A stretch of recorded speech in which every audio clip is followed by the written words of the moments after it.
Hello,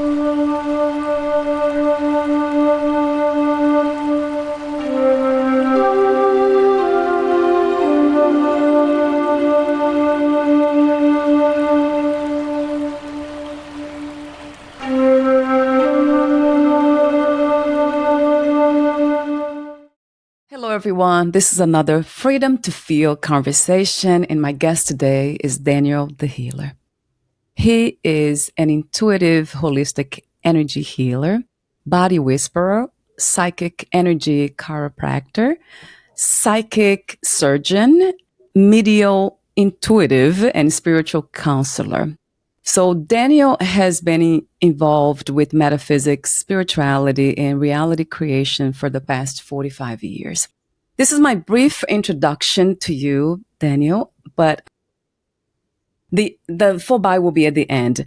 But the question that I love asking all my guests is, how do you describe yourself? Who are you in this very moment? Okay, well, first of all, hello everybody. Hello, Valeria, and thank you for having me. I would describe myself at this point as a world traveler, not in the sense that I travel around. I did that. I went to Europe.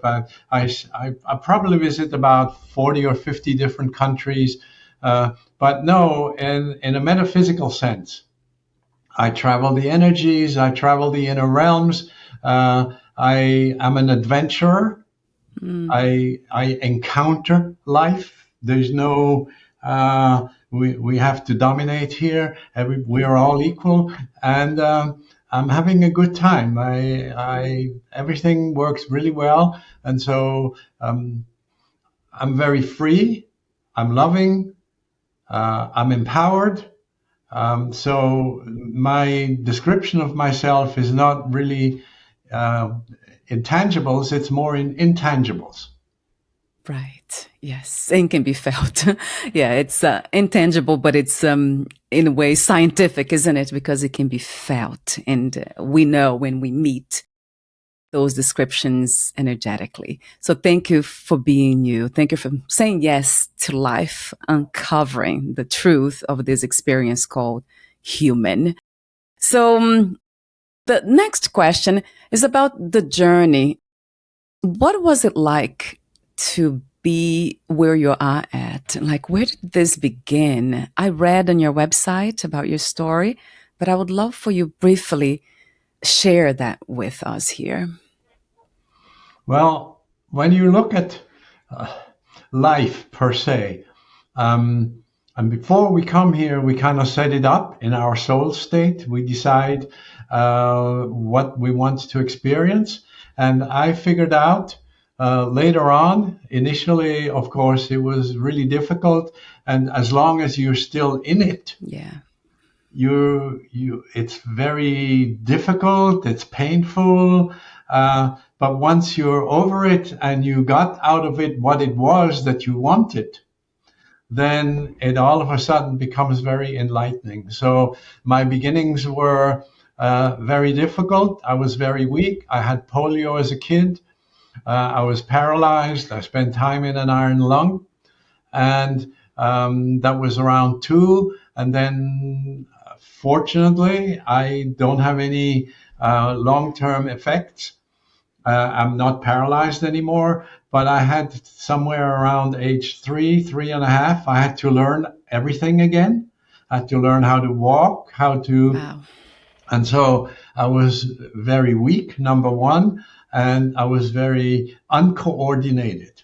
So what that did is that I was basically 3 years behind my age group in development. And as such, then I was a bully magnet because everybody who wanted to prove to everybody else that they were better would pile up on me. And I didn't understand that. First of all, I was a mama's boy. I had probably too much estrogen, so I didn't have this testosterone macho thing. And I was a crybaby and up to the age of 11. And so, a 4-year-old wanted to prove to the others that he was king of the hill. He would come and beat me up, and then I would cry and everybody would laugh and I'd be humiliated. So at the beginning, I felt very much at the bottom of the totem pole. I don't know if you're aware, but men have this hierarchy in which you fit, the king of the hill or the top of the pyramid kind of thing. And I always felt I was very much at the bottom. I was a loser. I had brain issues. I had dyslexia. I had ADHD. Of course, 65 years ago, nobody knew about these things and you weren't tested. And so that's how I started out life.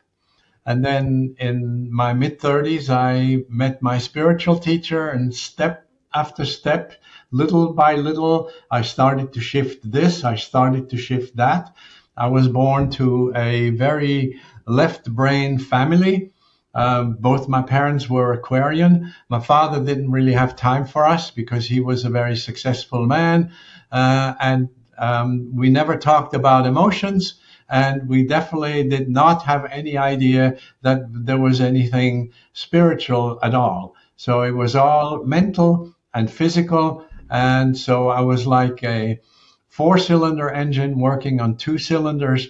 And so slowly, I got out of it. When I look back at it now, I felt that my life mission in this reality, and one I just discovered a few days ago, learning about patience. But I felt that my life mission was to, even though I was totally steeped in shame, inadequacy, and feeling defective, to find my divinity. And I succeeded, and yay, and just, talking about all this stuff, this horrendous stuff I experienced earlier, I would do it all over again if I had to go through the same thing to achieve the same results. Wow. Do you feel somehow that suffering, it's always worth it? It seems like you feel that way, but I would like to ask that question again. Or that's because we have not learned? And the first thing you need to realize is that about 95% of the population are here to learn to survive. They have no idea. It's beyond their comprehension. They don't know about the light. Our current, culture, I would say, our current life is only about 8,000 years old. Yes, there was Lemuria, 100,000 to 70,000 years ago, and then there were the three civilization of Atlantis, 50,000 or 40,000 BC to about 10,000 BC. And then there was this, they destroyed themselves. And then there was all this new civilization that came up. And Lemuria was feminine in nature. Atlantis was masculine in nature. And then some people survived Atlantis. So they actually colonized the 13 colonies that came onto this current civilization, and mostly masculine. And unfortunately, the masculine in its bad form took over. So there's all this stuff with the patriarchy, all the stuff with diminishing women, and we're now at the threshold of a new age. We are finally at this threshold of the golden age.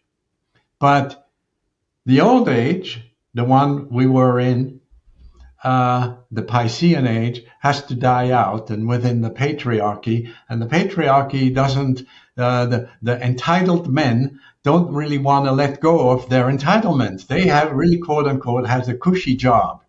Yeah. So there's a lot of chaos, there's a lot of turbulence, and in the process of all of this going downhill, there's a lot of suffering, individually and collectively. There's a lot of wars, but like I said, 95% of the population are just learning how to survive as a physical human being. And you have to do quite a few lifetimes. And then all of a sudden, when you come to a point where you say, well, there's got to be more than just surviving, that triggers in you your spiritual quest. And so for the rare few that are on a spiritual quest, then specifically for me, the suffering was worth it, because if you're in a spiritual quest and you suffer, in the suffering, there's a silver lining. Yeah. There's always a silver lining in things that go your way. There's always a positive message that can come out of it. And so I actually got the message, and out of that evolved the situation now, where I'm in bliss. Recently, I actually ascended, which is quite interesting, meaning that my spiritual body merged into my higher self. So I call myself now an ascended apprentice, because it's all very new. It's like just as new as when I became physical. It's everything else you have to learn again. You have to figure it out. You have to be able to read it. You have to be able to perceive it, to understand it, and figure out what it all means. But there is indeed, well, not for those that are strictly in survival. I wouldn't say that suffering for those who are in survival makes a lot of sense. But for those who are on a spiritual journey, suffering does make sense and does have a deeper message and has a silver lining. Yes. Do you actually see then that we are somehow, that these people that are in survival, let's say in the survival process as young souls, you might say, can that process be sped up? Can they actually learn faster? Or does it take, like you said, lifetimes? No, they can learn faster. They can. But the answer there is they have to it's unfortunate, and I don't want to put anybody down in the process, but they have to let go of religion. They have to come into the fold of spirituality. Spirituality meaning actually that you have an inside of you connection with the divine, not an exterior one that goes through the priest, the rabbi, the minister, the Bible, the Quran, whatever all these texts are that tell you what you're supposed to do, but that you go inside and that you connect. And you can do that. You can open to that at any time, even if you're just in survival. If you open up to that, there's many, many advantages for you when you become spiritual. First of all, you're going to be at the fountain of love. There's an enormous amount of love that is available for anybody. You're going to be free. You're going to be outside of the matrix. You're going to learn to be empowered. You're going to be self-validating. And there's many, many more aspects. And you have access to an enormous amount of information. Yes, that makes a lot of sense. Again, a billion yes to that. Right. That's the direct experience to God. Or, I mean, I use the word God because it's the most direct word I can think of. In the English language, the divine is represented as God. But you do have to be aware that unlike what all of Christianity says, and there's God, God, God, God, God, God, God, there's no goddess. And there is a goddess. If we were made in his image and we come as pairs, animals come as pairs, plants come as the masculine and feminine, and then all of a sudden in the divine, there's no feminine divine, that doesn't jive. So there's God and goddess.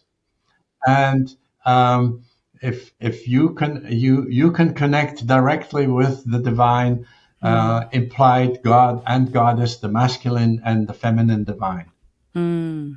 Yes, that's interesting to hear. Yeah, from a man, from you. Yes, it's interesting the word God because I was born in a Catholic kind of religion, and I remember, yeah, the idea was a man, right? God was a man, and all those things. And then I refused to use the word, even contemplate the idea of God. I just dropped everything for so long, trying to find what was the truth about all this.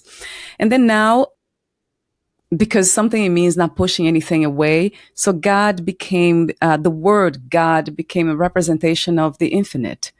So this limitless, complete reality, the essence of everything, the mother and the father that holds, everything that exists. There's no other word in English. Right, right, Yeah, I mean, but I believe in the Trinity. There's God, there's Goddess, and together they form the all that is. So God, Goddess, all that is. And then I'm going right. to put in another wrinkle. Then because there's all that which is not yet. All that which is not yet. Yeah, Because we're continuously expanding. Even God and Goddess are still growing and expanding. And that's one of the points that I make when I tell people that they're divine. Because God and Goddess, all that is the sum total of every and all experiences ever been. Now that's in the physical. There's time, so I do speak for understanding. I do speak with time concepts, but outside of time, it's all in the now. So that there's no time in it. But from our linear point of view in 3D, there's all that which has not yet been, the unknown. And right, so every one of us, with every one of our unique, we are all unique, experiences and perspectives are continuously adding with all of our experiences that we have to the sum total of we continuously contribute to the divine with our own experience. And so, as such, as quote unquote, being contributors to the divinity, we are divine. And there's other reasons why we're divine. We are, quote unquote, the Bible says, we are made in his image. What right, does that mean? Well, God loves. We have the capacity to love. God is powerful. We have the capacity to be powerful. God is free. We have the capacity to be free. God creates. We have the capacity to create. We right. have all the attributes that the divine has. So why wouldn't, and then, there's something else that is being said. God is everything. And aren't you part of everything? So if God is everything and you're part of everything, then you're God. So what I'm basically saying is that we are gods and goddesses in training. The only difference between us and the divine at the top, so to speak, is that we've been at it for less time. We're younger, so to speak. Because you see, eventually I will be where God is now. But by then, God will be wherever they're going to be. Yeah, So we all want to get back to source, and it's inherent in our nature. One of the reasons why religion is so successful is because we have an inborn need to merge back into the divine. And religion tells us, well, if you come and follow me, I'll give you absolution. I'll make sure that you go to heaven and not to hell. But you have to obey my rules. You have to do what I say. And so there's this whole manipulation that men have found to control other people. And mm, when you get into spirituality, you are able to escape out of that. You cannot be controlled anymore. right. And then speaking of those rules, there are practices that lead us to deeper understandings, right, Daniel? Spiritual, let's say, to go get closer to source. So you don't call them, of course, we don't call them rules, but they are practices. Would you say that? Yes, there are practices, but um, you can determine, you can create those practices yourself. Now, Yeah. I do think that um, meditation and mindfulness, being able to still your mind and calm your body down, which is part of what goes into meditation. I don't think you need to sit in lotus position. I don't think you need to hold particular mudras, uh, but you need to be able to still your mind and relax your body so that the eyes need to be closed so that your brain waves slow down. And when your brain waves go from beta into alpha, you have access to your subconscious mind. And the access through the subconscious mind is the access into the inner and into the spiritual world, where you can put forth a question or put forth a concept or put forth a desire, which is in Christianity, the prayer, in Islam as well, the prayer. But it's beyond what, it's not just, and give us today our daily bread. It's like, oh, and find me a good parking spot when I go to the supermarket, Yes. or whatever fancies you, as long, and that's one of the things I have to say here, as long as it's within the principles that everybody in the process wins. So I look Yes. at not only look at my world as win-win, I look at it as win-win-win.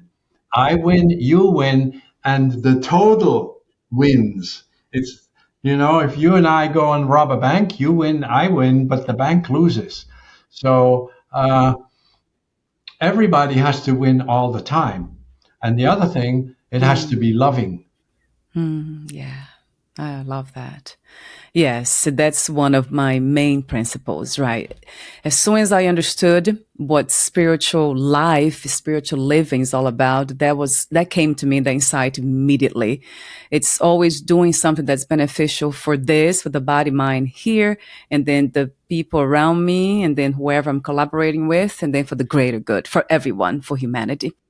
Yes, and you just said it. As soon as I got into spirituality, this Yes. came to me. Yes. Yeah. Right. So that's what I Yes. said. You then know you don't need an outside source to tell you anymore what morality is. Right. It's within you. And then you can act upon that, and you can have a good life and not interfere with anybody else.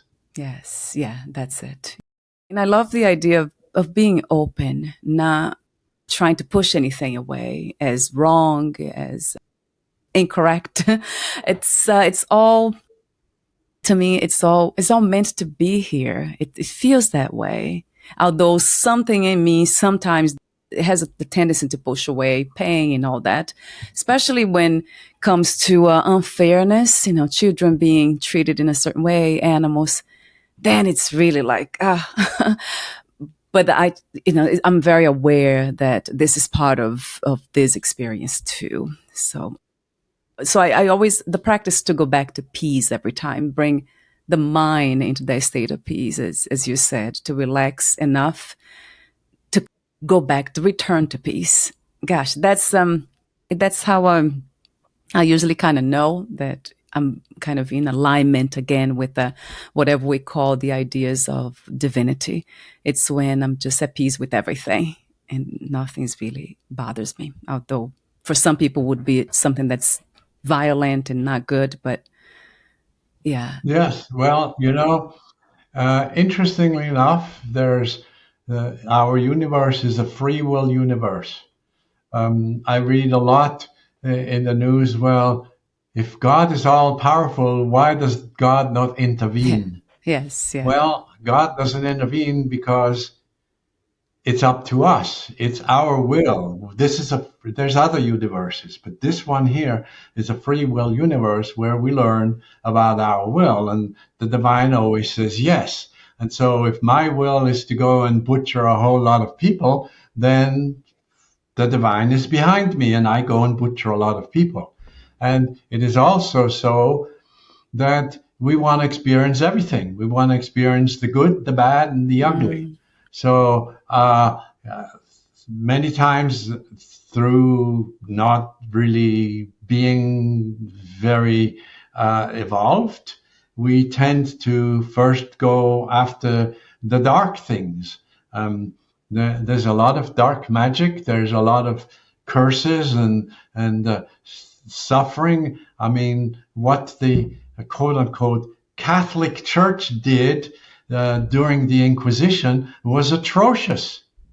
Yet this was all part of figuring out and coming to a conclusion. And the Dark Ages were really dark. And then, fortunately, the Renaissance came in and things lightened up some. But this is all going to change because we are at the threshold of this golden age. And in the golden age, pretty much, look, you were born to a Catholic family. So what happened? You were raised Catholic. You went to church. You learned about that you were a sinner and that you were this lowly, unworthy person that wouldn't make a difference by yourself, and you had to grovel at the feet of God and stuff like that. And then you got into spirituality, but you became Catholic because your parents were Catholic. Well, in this new reality, most of us are going to be spiritual. And so when the kids grow in a family where the parents are spiritual, they're automatically from day one are going to be spiritual. And things are going to change radically. We're in an age where it is the rule of law. We're going into an age where it is the rule of love. And that's totally different.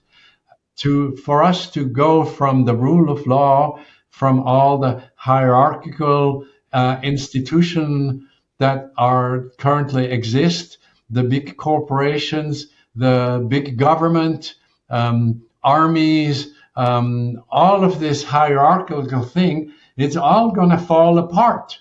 It's all not going to be here anymore. And there's going to be the freedom for us to move about and to do whatever we want. And they're trying really hard right now to avoid this shift. Unfortunately, they're not going to be able to, but they're putting on stronger and stronger control measures. They want to go into digital currency so that they can just turn off your account if you don't behave. And it's all going to fail. Government is going to collapse. Politics is going to collapse, all of that. But we're in this transition phase, and it hasn't quite happened yet. You can see how much chaos it is right now in government, that it is at an edge. Even in medicine, the way it is practiced, allopathic medicine with drugs, it's a bubble. The bubble within 2 or 3 years is going to collapse. We're going to have freedom of health freedom, where we're not subject to everything that is currently happening. And all of these things can be brought about in your personal life. Oh, I do have to bring in this extra concept. We also recently went from a objective reality where everybody saw reality the same to a subjective reality. So it's not like everybody's going to one day, boom, be in this golden age. You individually have to make the choice to be in the golden age. And even though at large we are not in this golden age, personally, I'm in it because I've made the choice. So I don't suffer anymore. I'm relatively healthy. I have a cushy life. I do what my soul wants me to do, which is my healing work. And I have an absolutely stunning and beautiful relationship with my wife. I'm not affected by all the crappy stuff that comes out there. And so I'm already in it. When I have an issue with my plumbing and I call a plumber, I don't get some blankety blank plumber. Generally, the people that I interact with are all, so my personal reality and the reality that I personally touch is already in a way higher vibration than the average reality. So it's the individual that has to choose, and you can make that choice if you decide to become spiritual. And you can, and that decision is free for you at any time, regardless whether you're just here to learn how to survive. Yes. Wow. Let's talk about your services for a moment. There's so many of them and they caught my attention. So I would love for you to describe some of them, like the live essence reading. How does it work? Is that for everyone?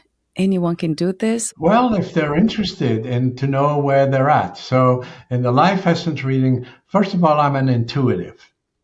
Intuitive means that I receive my information beyond the regular five senses. Mm-hmm. Yeah. And then I'm holistic, meaning I work with you on the physical, the mental, the emotional, and the spiritual, and how they interact with each other. So if you have a toothache, it may be because there's nothing wrong with your teeth, but it may be that you have some energetic interference in your life and it shows up as a toothache. Right. So if you go to the dentist and he takes an x-ray and he says, I can't find anything. So one of the things I do is medical intuitive, meaning I look at people's organs and systems and can tell them where it doesn't function. But the life essence reading is where I look at your energy field. And I look at about 250 different aspects of your energy field, and then can tell you from there where in your spiritual development you stand. And if you want to grow from there, what else you need to do to move forward. I happen to have a lot of clients that are totally ready. They're ready. Like they've cleaned up their auras, they cleaned up their chakras, they're well grounded, they're connected to the life force. They let go of all the mommy daddy stuff. They process everything, but something is holding them back. And so all they need to know is, what is this thing that is this last little hurdle that is holding you back? And so I find it. Sometimes it's a curse. Sometimes it's a vow they made in another lifetime. I recently worked with a person who just, they couldn't get it together. They had a heart chakra vow, meaning that they come always last. Now, this is also interesting. I talked to you about that we moved into an objective reality. We also moved into a reality where you can have it all. That never existed before. Either if you were healthy, you didn't get the love. If you were wealthy, you didn't connect with spirit. You can have it all now. You know, when you go to a psychic, you always want to know, how long am I going to live? Am I going to find the love of my life? Am I going to be healthy? Am I going to be wealthy? These are like the main three. And then I add to this, am I going to connect with the divine? Right. So I've come to a point where I can have it all. I don't have to suffer anymore. And that's all part of this new reality. And so when I do the life essence reading, if there's somewhere along the line, and it's in our DNA.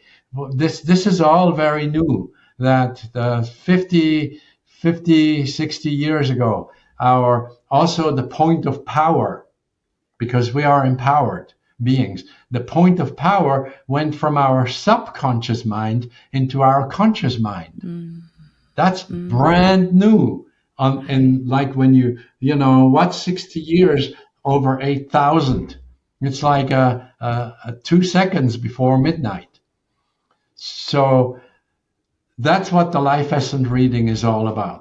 But then I also do psychic chiropractic, where I look at your skeletal structure, and if you have a vertebrae or a hips or something that is off, then I can line you up. And you also need to know that I do everything online, just like we talk here. Yeah. Yeah. So I can have a person in Australia and their hips are out, and I can gaze at them, and the hips go back in.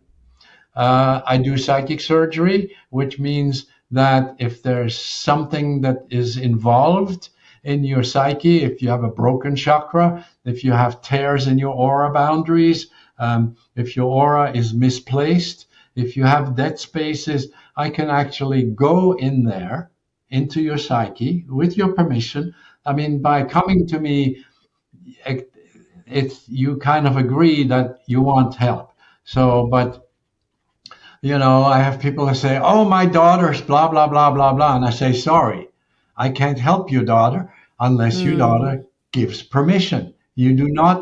We all have the right to our own individual experience. You do not interfere into somebody else's experience, regardless of how well-meaning this all is." So Yes. let's see. I help people die. Sometimes there's Yeah. people that they don't even remember who they are anymore, Yeah. and they hang on. They're like skin and bones, but they've been in bed for the last 8 years, but they still cannot die. So I help them disconnect. Basically, you need to disconnect all your energy field, your elements, the air, earth, water, and fire from the physical body. A lot of them are just afraid to die. Oh my God, what's going to be there? So I don't want to die. Well, I take them and give them a preview. I have this little window in heaven where I take them, and they can see themselves functioning there, and all the fears just vanish. So I have an enormous little bag full of tricks that I can pull out and Mm. activate. I do a few other things as well. Yeah, but these are the emotional processes. I would say I help you deal with if you had traumatic childhood, and your child is so intimidated that it won't let you do anything. And our emotional body is timeless. So even though our physical body is in time, if you have an issue in the past, that issue will bleed through to you in the present. And Right. so I know how to negotiate with the child, heal the child in its space, because healing is in the quantum field, and the quantum field is time and spaceless.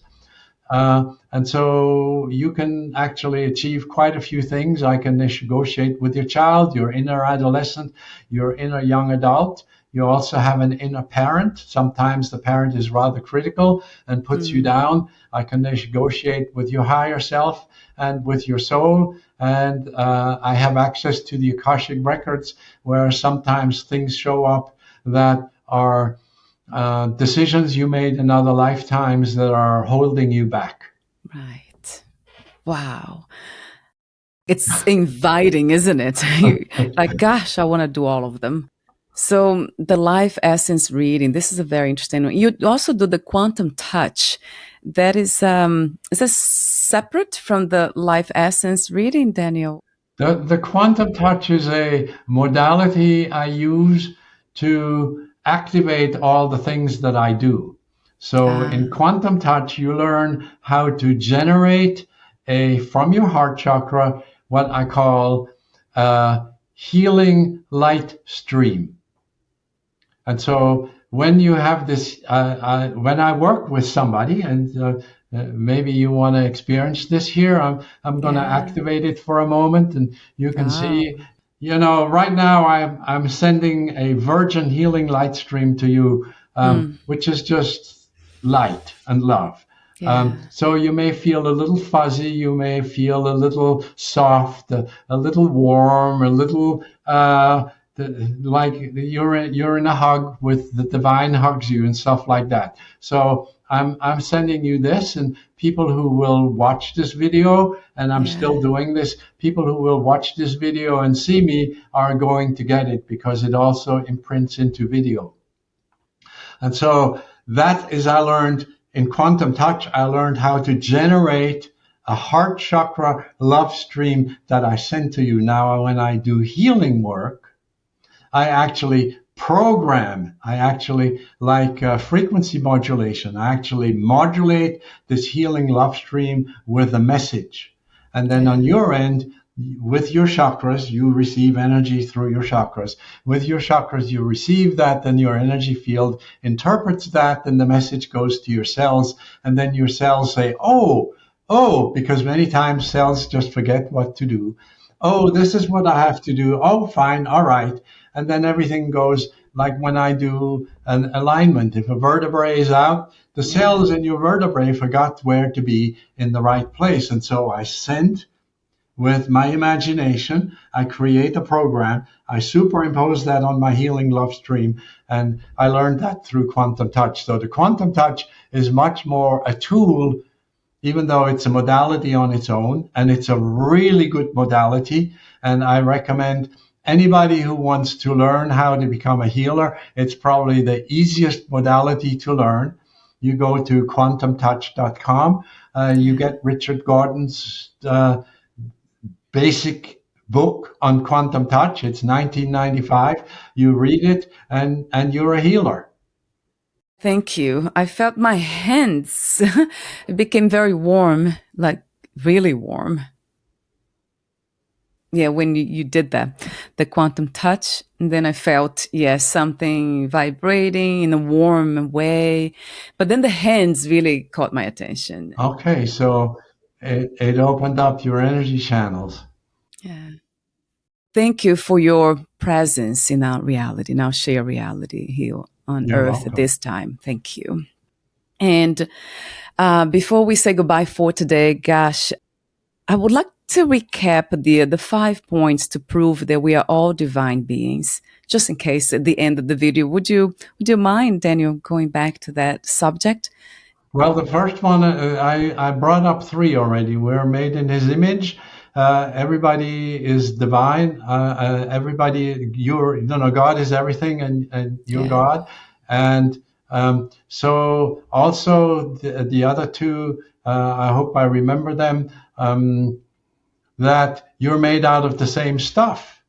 Everything is made out, Yeah. all of reality, not only in this universe in the physical, but also in other universes in the physical, and also in the non-physical. All the stuff is made out of light and love. Hmm. And so you're made out of light, except that in the physical, it is so dense that this light crystallized and became solid, at least to our perception. Um, to those that are outside of the physical, they can move right through us. Yeah. Yeah. Now, light is we're made out of atoms, and these atoms join together to make molecules. And so there's the neutron, the proton, and the electron, and they. But when you go take a microscope and you look at it closer, um, there's a lot of empty space. So if you take of our planet, if you take all the empty space out, all what is left would fit into a little sugar cube. This is Wow. everything is empty space. And then there's the subatomic particles, and the subatomic particles can also be gone deeper. And the deeper they go, the less is there until it's only light. Right.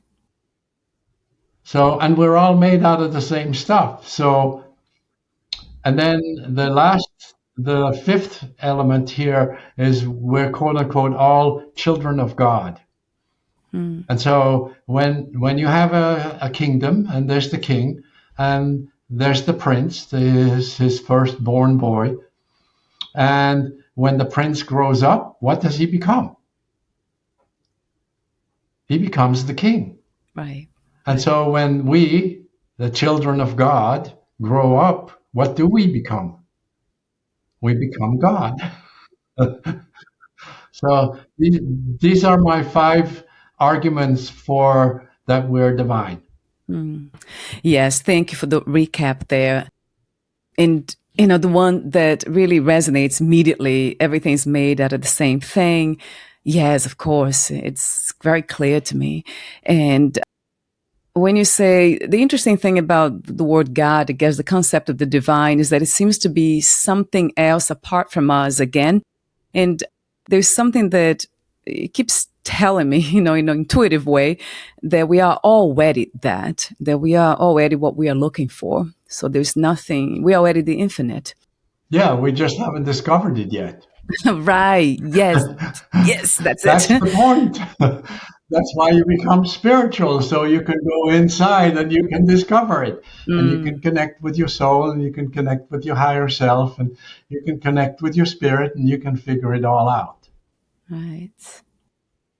I do wish to say something, though. I don't Yes. know Yeah. if I mentioned this. I do free energy healing every week. Ah, It is literally free. It's every Wednesday at 10 a.m. and every Thursday at 8 p.m. Eastern Time. And if you okay. want to participate, you go to my other website, which is ihealyourpain.com. This is the main reason for this is that when you become spiritual, you become more sensitive. That's just part of what it is. And so it is my free energy healing sessions is where I do a tune-up on 9 different areas that, just like when you drive a car, every 5,000 miles, you have to change the oil.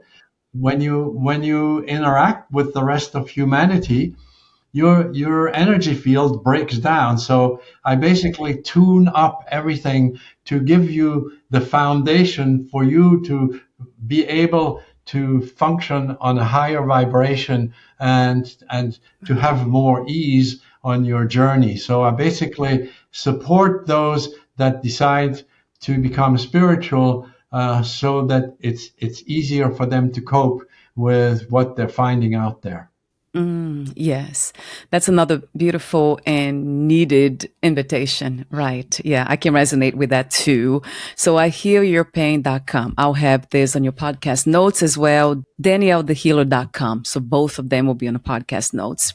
And I also want to mention that you offer, there's a video on your website. It's titled Healing by the Elements. That's a guided meditation, right, Daniel, that you offer as well. Yes. So I want to mention that. Also under services, also you have a course. It's called Your Life Master Plan. So I want to mention that too. And then you have an interesting page about a resource page with lots of wonderful recommendations for natural products, healthy foods, personal care, supplements, sport nutrition, and then even for pets. I know you didn't mention, but one of your services too is animal healing.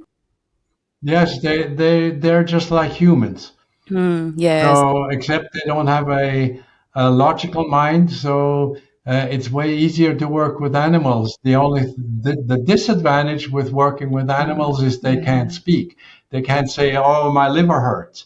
So you have to. That's where medical intuition comes in, and now I go over the organs and over the things. I recently I worked with a woman. She had a dog, and the dog had cancer, and she wanted the dog to be, like, oh, this cancer needs to be gone. And so I talked to the dog, and the dog said, I'm done here.